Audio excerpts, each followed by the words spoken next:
NIN میں آپ کا استقبال اور سواگت ہے. بہت بہت شکریہ. سب سے پہلے ہم یہ چاہیں گے کہ آپ اردو زبان کی جو تعلیم آپ نے حاصل کی اختصاراً ہمارے ناظرین و سامعین کو بتا دیں. جامعہ ملیہ اسلامیہ سے میں نے گریجویشن کیا، اس کے بعد جواہر لال نہرو یونیورسٹی سے MA کیا اور ایڈوانس ڈپلومہ سن 2019 میں. پھر اس کے بعد میں نے دہلی یونیورسٹی سے MPhil کیا نصرت ظہیر حیات اور ادبی خدمات کے خصوصی حوالے سے، اور فی الحال دہلی یونیورسٹی سے ہی PhD چل رہی ہے ادب اطفال اور عصری تقاضے کے موضوع پر. آج جو ہے عالمی یوم اردو منایا جا رہا ہے. یہ عالمی یوم اردو کیوں منایا جاتا ہے یا اسے ہمیں کیوں منانا چاہیے؟ دیکھیے،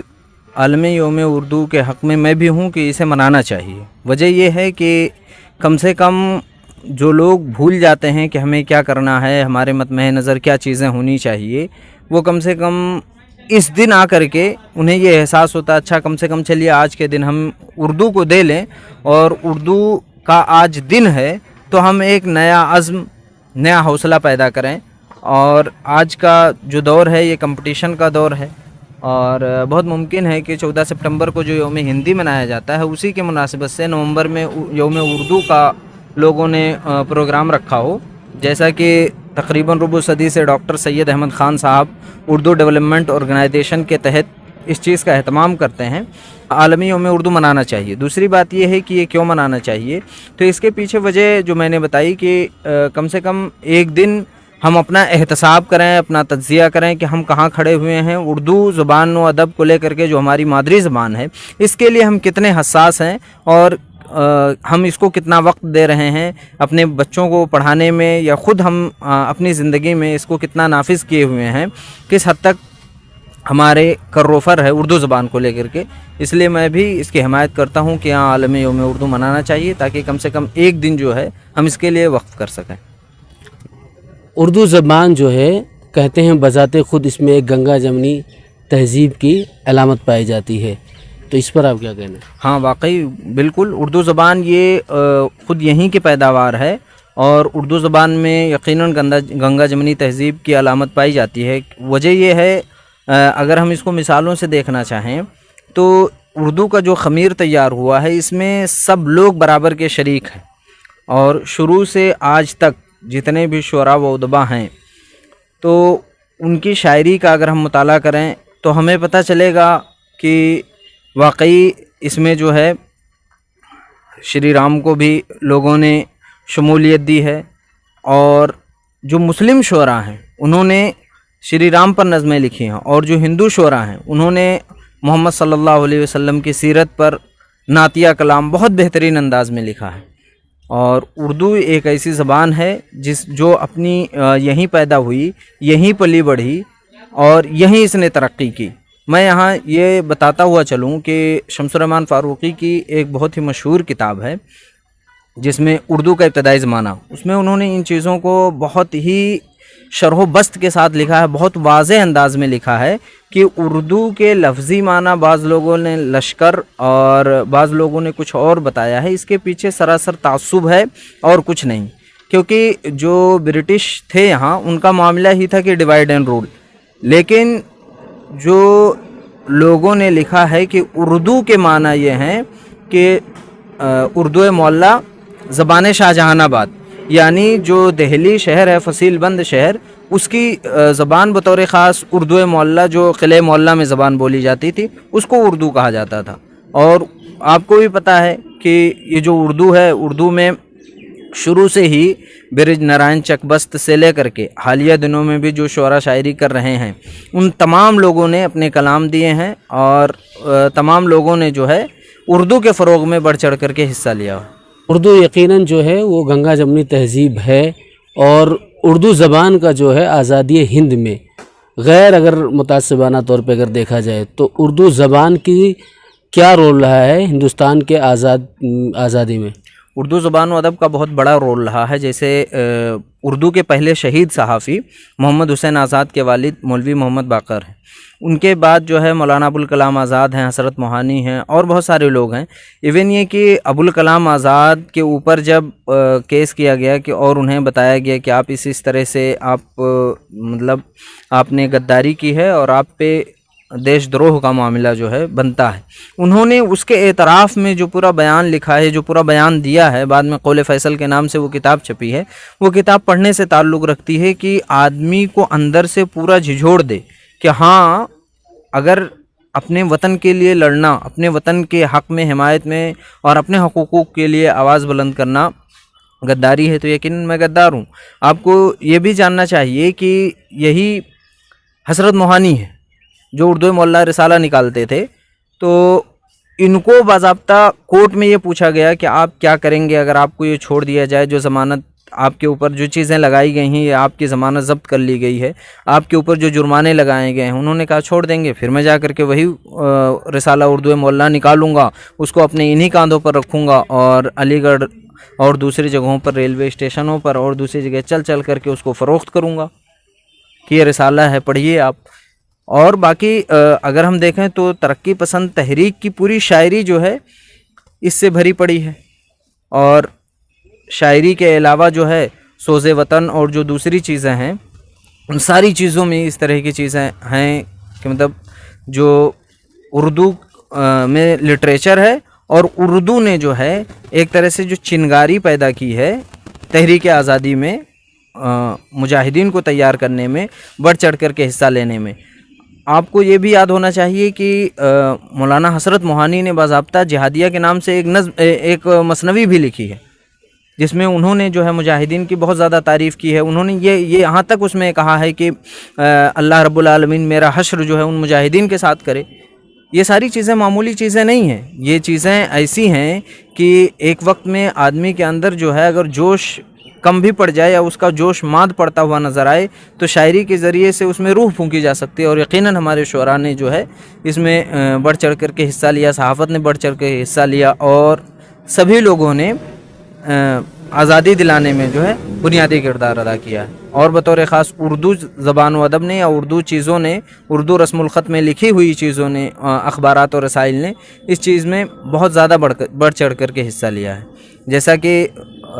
اس سال جو ہے 200 سال منایا جا رہا ہے اردو صحافت کا، تو وہ انہی چیزوں کو پیش نظر رکھ کر کے منایا جا رہا ہے کہ جو ہم نے قربانیاں دی ہیں ان چیزوں کا کم سے کم ہم احتساب کریں، اور ان چیزوں کو ہم اپنے سامنے رکھیں کہ ہماری کیا کیا قربانیاں رہی ہیں، تو ایک طرح سے ان چیزوں کا اعادہ ہو اور ان چیزوں کا تذکرہ ہو جائے پھر سے ایک بار آنے والی نئی نسل کے سامنے، اور وہ ذخیرہ ہو جائیں بعد والی نسلوں کے لیے جنہیں پتہ رہے کہ ہمارے آباء و اجداد نے کس طرح کی قربانیاں دی ہیں اور کیا کیا کارہائے نمایاں انجام دیا ہے اس میدان میں۔ صحافت میں اردو کا بہت بڑا رول رہا ہے، اور آپ صحافت سے جڑے ہوئے بھی تھے، اخبار مشرق میں اور دیگر اخبارات میں آپ کام کر چکے ہیں۔ اخبار مشرق میں تو آپ نے 5 سال مسلسل کام کیا ہے، اور ابھی اگر دیکھا جائے موجودہ وقت میں تو اردو اخبارات کئی سارے بند پڑے ہوئے ہیں، تو اس پہ کیا لگتا ہے؟ ان پر کوئی پریشر ہے یا اس طرح ان کی توجہ نہیں دی جا رہی ہے، یا ان کی کیا وجہ بنتی ہے؟ اخبارات جو پہلے نکلتے تھے اب بہت حد تک بند ہو چکے ہیں، نامی گرامی اخبارات اب چل رہے ہیں۔ دیکھیے اس کے پیچھے 2-3 وجہیں بہت بڑی ہیں، جیسے جی ایس ٹی کا معاملہ تھا، جی ایس ٹی کے بعد جی ایس ٹی اور نوٹ بندی کے بعد جو ہے پھر یہ کرونا اور لاک ڈاؤن کا جو کچھ معاملہ رہا ہے اس نے بہت سارے اخبارات کی کمر توڑ دی ہے، اور بہت اچھے لوگوں کی حالت اس میں خراب ہو گئی ہے۔ تو میرے خیال سے معاشی تنگی ایک بنیادی وجہ ہے کہ جس کی وجہ سے اخبارات بند ہو گئے ہیں، کیونکہ میں نے کئی اخبارات کا بہت قریب سے مشاہدہ کیا جو پہلے 12 صفحات میں نکلا کرتے تھے، وہ 8 صفحات اور 6 صفحات تک سمٹ کر کے رہ گئے ہیں۔ وہ معاشی پریشانی ہے جو سب کے ساتھ ہے، اور جو شخص جتنا زیادہ کمایا ہوا تھا اس کے ساتھ اتنا زیادہ ہی مسئلہ تھا۔ تو یہی وجوہات رہی ہیں جس کی وجہ سے اخبارات کو یہ جو ہے قسم پرسی دیکھنی پڑ رہی ہے۔ دوسری بڑی وجہ میرے خیال سے یہ بھی ہے کہ جو حکومت کی طرف سے ایڈ کی شکل میں چیزیں ملتی تھیں ان پر بھی بہت ساری پابندیاں لگا دی گئی ہیں، اور اس کے پیچھے جو شرائط ہیں وہ شرائط بھی تھوڑی سخت کر دی گئی ہیں، تو اس وجہ سے بھی بہت سارے اخبارات جو ہے قسم پرسی کے عالم میں ہیں، اور بہت سارے تو بند بھی ہو چکے ہیں۔ پر ایسا کیوں؟ جس نظر سے اردو نام والوں کو یہاں دیکھا جاتا ہے اسی نظر سے اردو زبان کو بھی یہاں دیکھا جا رہا ہے۔ ہاں، معاملہ یہ ہے کہ آپ نے جو نظر کی بات کی ہے تو میں یہاں ایک بات اور ایڈ کرنا چاہوں گا کہ جیسے اخبارات بند ہوئے ہیں نو ڈاؤٹ، لیکن ہمارے لیے خوش آئند بات یہ ہے کہ اخبارات نے اپنا قالب چینج کیا ہے۔ وہ یوٹیوب کی شکل میں اور ویب پورٹل کی شکل میں یا نیوز پورٹل کی شکل میں وہ چیزیں ہمارے سامنے ہیں، اور ان چیزوں نے جو پرنٹ شکل میں ہمارے سامنے آتی تھیں آج وہ ڈیجیٹل پلیٹ فارم پہ ہمارے سامنے ہیں، اور وہ چیزیں ہیں. اور جو ایڈ حکومتوں نے بند کیا ہے یا اور دوسری جگہوں سے ان لوگوں کا ایڈ یا اور چیزیں بند ہوئی تھیں، اب وہ فیس بک اور یوٹیوب کے ذریعے وہ اشتہارات اور دوسری چیزیں وہ کما رہے ہیں. بس بات یہ ہے کہ جن لوگوں نے سوجھ بوجھ اور دانش مندی کا فیصلہ کیا ہے اور وقت رہتے ہوئے ان لوگوں نے اپنا ویب پورٹل یا نیوز پورٹل یا کوئی بھی چیز بنا کر کے جو چل پڑے ہیں، یقیناً وہ کامیاب ہیں. تو آپ کو کیا لگتا ہے کہ اردو زبان والوں کے ساتھ یا اردو زبان کے ساتھ سوتیلا رویہ اپنایا جا رہا ہے؟ ہاں، اس بات کو تو ماننا چاہیے کہ واقعی اردو زبان و ادب کے ساتھ کچھ حد تک تعصب ہے، لیکن معاملہ یہ ہے کہ آپ اہلیت پیدا کرو. تعصب متعصب لوگ رہے ہیں اور تعصب کرنے والے تعصب کرتے رہتے ہیں. ہمیں معلوم ہونا چاہیے کہ سید محمد اشرف جو اردو کے بہت بڑے ناول نگار ہیں، انہوں نے سب سے پہلے جو ہے IAS کا ایگزام اردو زبان و ادب سے کلیئر کیا تھا. پھر اس کے بعد جو ہے ابھی گزشتہ دنوں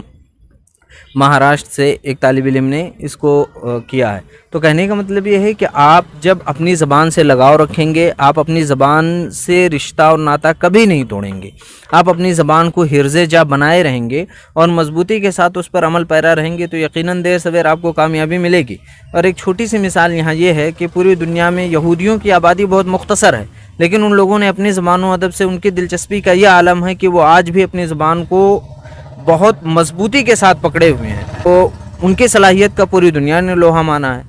تو آپ کو کس نے منع کیا ہے کہ آپ اپنی زبان سے اجتناب کریں؟ اگر حکومتیں کرتی ہیں تو وہ ان کا معاملہ ہے، لیکن کم سے کم ہمیں اور آپ کو چاہیے کہ ہم اپنی زبان سے جو ہے پیار کریں اور اپنی زبان کو جو ہے فروغ دیں اور اس کے ترویج اور نشر و اشاعت میں بڑھ چڑھ کر کے حصہ لیں. نہیں، کہیں کہیں تو حکومت کا ہوتا ہے نا، انٹرفیئر ہوتا ہے، دخل اندازی ہوتی ہے. بالکل ہوتی کہیں ہے. کہیں اردو والوں کے ساتھ میں ہوتی ہے کہ وہ بیچ میں ٹھیک ہے، بالکل ہوتی ہے، لیکن ساتھ میں جو NGOs ہیں یا جو تنظیمیں ہیں جن کے سلسلے میں یہ بات سامنے آئی ہے کہ پچھلے دنوں کچھ تنظیموں نے جو ہے کورٹ کا رخ کیا اور انہوں نے باضابطہ کورٹ سے یہ آرڈر لے کر کے جو ویکنسیاں تھیں اردو کی ان کی بحالی کروائی، اور بہت سارے لوگوں کی اردو میں تقرری ہوئی ہے. UP کو لے لو، بہار کو لے لو یا پھر دہلی کو. تو یہاں بہت سارے لوگوں نے جو ہے اپنے حقوق کے لیے آواز بلند کی اور کورٹ تک گئے اور ان لوگوں نے اپائنٹمنٹ لے کر کے اور اپنی جاب بحال کی. دوسری بات یہ ہے کہ یقیناً جو آپ نے کہا ہے کہ تعصب کے حد تک چیزیں ہوتی ہیں، لیکن معاملہ یہ ہے کہ اگر حکومتیں متعصب ہیں یا وہ تعصب کا رویہ اپنا رہی ہیں تو ہمارے اندر اتنی طاقت ہونی چاہیے کہ ہم اردو کے لیے باضابطہ ایک تحریک چھیڑیں. اردو کے لیے ہم کتنے سنجیدہ ہیں، ہمیں خود اپنا بھی محاسبہ کرنے کی ضرورت ہے. تو کیا لگتا ہے جو ابھی لوگ یونیورسٹی اور کالجز میں اردو کی پڑھائی پڑھ رہے ہیں، چاہے وہ BA کر رہے ہوں یا MA کر رہے ہوں یا MPhil کی تیاری میں ہوں، تو ان کو اس میدان میں کیا کرنا چاہیے کہ جس میں کہ ان کی ایک روشن مستقبل بھی ہو اور زبان کی ترقی و ترویج بھی ہو؟ اس کے لیے سب سے سیف زون جو سمجھ میں آتا ہے مجھے وہ یہ ہے کہ آپ اردو زبان و ادب کے ساتھ پڑھائی کرتے ہوئے ساتھ ساتھ میں آپ کسی اور لینگویج کا ایک سہارا لیں، کیونکہ کسی اور زبان کے سہارے کے ساتھ آپ کی اپنی زبان پہ جو کمانڈ ہے، جو عبور ہے، جو پختگی ہے، وہ تو برقرار ہی، بلکہ اگر میں یہ کہوں کہ اس میں مزید پختگی آئے گی تو بے جانا ہوگا. اور آپ سامنے کوئی اور لینگویج اگر آپ کی مضبوط رہے تو اس سے آپ کو دوہرا فائدہ یہ ہے کہ آپ کو باہر جانے کے چانسز آپ کے بڑھ جاتے ہیں. ابھی میرے ایک بہت سینئر دوست ہیں محمد ریحان صاحب، جامعہ ملیہ اسلامیہ سے انہوں نے PhD کی. اس کے بعد فی الحال وہ یورپ میں چلے گئے اور وہاں ان کی ایک اچھی یونیورسٹی میں تقرری ہوئی ہے. وہ جو ہے اردو کے ساتھ ساتھ انہوں نے کمانڈ پیدا کیا ایک یورپی لینگویج میں، یورپی زبان میں، اور انہوں نے جو ہے اپنی صلاحیت کا لوہا منوایا. تو کہنے کا مطلب یہ ہے کہ آپ جو ہے اپنے ساتھ انصاف کیجئے اور اپنی پڑھائی میں یا اپنی چیزوں کو لے کر کے جو ہے آپ خود جو ہے کامل یقین رکھیے اور آپ کا اپنا پختہ یقین رہے کہ یقیناً میری محنت ضائع نہیں جائے گی. آپ اپنے ساتھ انصاف کیجئے تو آنے والے دنوں میں مارکیٹ میں آپ کی ویلیو بہت ہے. تو اردو زبان کے لیے جو ہے جتنے بچے کوشش کر رہے ہیں، آپ کا کہنا ہے کہ اس اردو زبان کے ساتھ کوئی دوسری زبان بھی اور سیکھنا چاہیے تاکہ ان کے اور زیادہ یہ مددگار ثابت ہو. اپنی پسندیدہ شاعری اگر یاد ہو تو سنا دیجیے. میرے پسندیدہ شعراء میں تو بہت سارے لوگ ہیں، اور بطور خاص میں کلاسیکی شعراء کو پسند کرتا ہوں، لیکن دور جدید میں نوجوان پیڑھی جو ہے، جیسے سفیر صدیقی ہیں، عبد المنان صمدی ہیں، اور جمیل اختر شفیق ہیں، سیر محمود ہیں، یہ طلباء بہت اچھی شاعری کر رہے ہیں، اور یہ لوگ جو ہے یقیناً ان کا مستقبل بہت روشن ہے. پچھلے دنوں میں جمیل اختر شفیق کے شعری مجموعے کا مطالعہ کر رہا تھا، تو اس میں مجھے جا بجا ان کا طنزیہ لب و لہجہ بہت پسند آیا. ان کا ایک شعر ہے کہ وہ امامت کرے گا کیا میری، وہ امامت کرے گا کیا میری، وہ تو قبلہ بدلتا رہتا ہے. اور دوسرا کوئی شاعر دوسرے؟ مجھے ان شعراء کے علاوہ بہت حد تک احمد فراز بھی پسند ہیں، اور احمد فراز کا ایک شعر مجھے بہت پسند آیا کہ شکوے ظلمت شب سے تو کہیں بہتر تھا، شکوے ظلمت شب سے تو کہیں بہتر تھا، اپنے حصے کی کوئی شمع جلاتے جاتے. چلیے، NIN سے بات کرنے کے لیے بہت بہت شکریہ. بہت شکریہ. پھر ملیں گے کسی خاص مہمان کے ساتھ. میں ہوں محی الدین آزاد. نئی آواز، نئی پرواز.